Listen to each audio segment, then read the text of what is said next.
Yes, self-builders, I'm back again with another episode of Self-Builds by Fenton, and I've got some positive news to share because we've successfully got our Class 1 build-over agreement approved by Thames Water.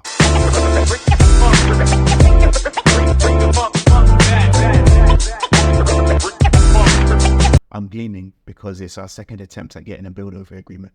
Just for a bit of context and people that are new to the channel, what we're trying to do is get the drainage approved for 2 times 3-bedroom properties that we're building in East London. Some great news, as I've mentioned to you before, I've caught up on my 3 weeks where I was behind this week, or last week as well. And I'm happy to report some positive news for once, because I know the updates have been quite miserable with things not going well. But this is why you never give up, you keep going.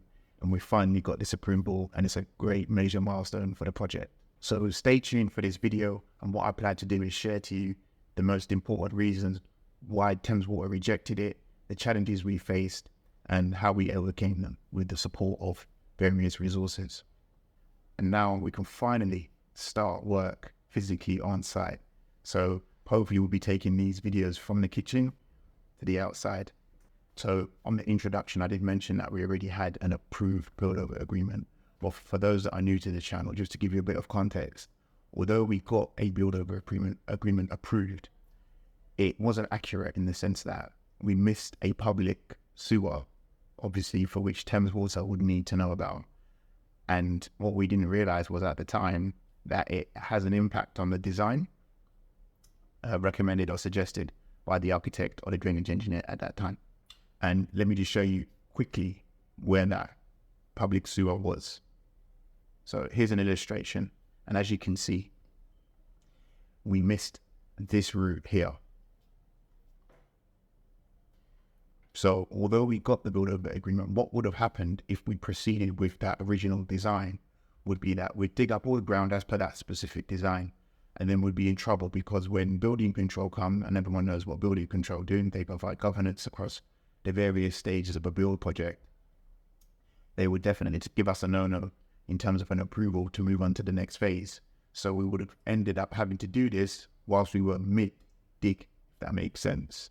And as I've been saying, drainage is critical to the project because, as I say, once we cover it all up, we just don't want to be touching it again. Just want to get it done, dusted, and never have to look at it again. Now, let me just quickly show you why Thames Water rejected the second revised design that we put to them. This one is still not acceptable, as there is still a bend under the structure. Considering our drainage system or sewers are 6 foot deep, this was the biggest challenge we faced with this project, because it's kind of non-standard. Not a lot of drains are that deep. They're like 450 mil underground. So we had to definitely lean on Thames Water a lot here to tell us and give us guidance in relation to what we need to do. But that's where the support of a good architect comes in. Shout out Dave again, helped us out.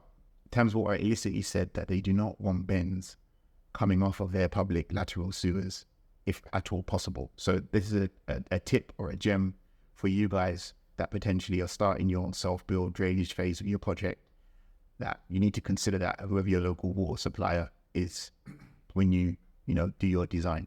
Another challenge was Thames Water's service level agreement. So you pay your money, you submit your build over, and then you're looking at a 5-day SLA for them to respond to any messages or comments. So this is mainly the reason why it took about 4 or 5 weeks for us to get this thing through, because every time you send off an email, they'll reply on the 5th day. Now, if we was, highly under pressure trying to deal with this project, I would have to be calling them on a daily basis and chasing them. But because we just wanted to get this drainage phase done before we actually start, the investment phase of the project, where there's going to be a lot more pressure, it was keen to make sure that if we was in that phase, it would be key to make sure that we put pressure on them constantly to respond to us, hopefully within that 5-day SLA. But in this case, we didn't need to. So we were kind of relaxed in our approach. But look, being relaxed added another 5 weeks to your project. And another challenge we faced was Thames Water's lack of clarity. Some of their wording was quite ambiguous in relation to, rather than telling us what they want, they were kind of giving woolly answers. So, our architect used initiative to just give them a call, understand exactly what they were after, and then we could provide them with clarity in the drawing and hopefully get that approved, because the first iteration of the drawing that we submitted on this resubmission was rejected. The second iteration was rejected, but they gave us more feedback in relation to what we needed to do. And here it is. So as you can see, they circled in green where they want the private drainage to start, and also where they want their public sewer to also start as well. And that gives us perfect clarity to follow through and provide the final approved drawing, for which you can see here.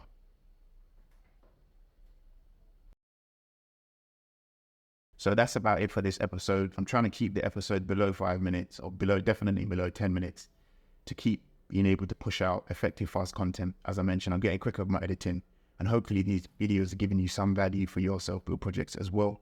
If you found some value in the video, I would appreciate if you liked, subscribed, the usual, support the journey, and I'll see you in the next episode, where I'll be probably talking about what materials we're going to purchase to actually get this drainage phase done. So until next time, have a good week, and I'll see you all on the next episode of Self Builds by Fenton. Peace.